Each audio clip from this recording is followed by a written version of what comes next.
নমস্কার, আমার চ্যানেলে সবাইকে স্বাগত। আজ একটা নতুন রেসিপি নিয়ে চলে এসেছি। বানাবো মুড়ি ঘন্ট। প্রথমে নুন হলুদ দিয়ে মাছের মাথাগুলো মাখিয়ে নিচ্ছি। এরপর ছোট ছোট টুকরো করে রাখা আলুগুলো ভেজে নিচ্ছি। আলুটা ভাজার সময় এর মধ্যে দিয়ে দিয়েছিলাম অল্প হলুদ।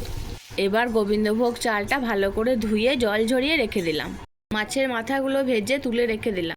তেলের ওপর দিয়ে দিলাম পেঁয়াজ কুচি। পেঁয়াজটাকে লাল লাল করে ভেজে নেব। পেঁয়াজটা লাল লাল করে ভাজা হয়ে গেলে এর মধ্যে দিয়ে দিলাম ঘি আর দিলাম তেজপাতা, জিরে আর গরম মশলা।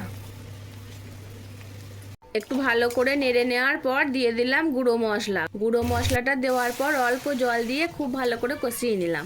একটু কষিয়ে নেওয়ার পর দিয়ে দিলাম টমেটো কুচি আর আদা রসুন বাটা। আদা রসুন বাটাটা দেওয়ার পর ভালো করে কষিয়ে নিলাম যতক্ষণ না তেল ছেড়ে আসছে। মশলা থেকে তেল ছেড়ে এসেছে, এবার দিয়ে দিলাম ভেজে রাখা আলু। এরপর দিয়ে দিচ্ছি জল ঝরিয়ে রাখা গোবিন্দভোগ চালটা। দেওয়ার পর খুব ভালো করে মশলার সাথে মিশিয়ে নিচ্ছি। এর সঙ্গে অ্যাড করলাম ভেজে রাখা মাছের মাথাটা দেওয়ার পর খুব ভালো করে মিশিয়ে নিয়ে এতে দিয়ে দিলাম অল্প পরিমাণ জল আর কাঁচা লঙ্কা দেওয়ার পর চাপা দিয়ে দিলাম। রেডি হয়ে গেছে মুড়ি ঘন্ট।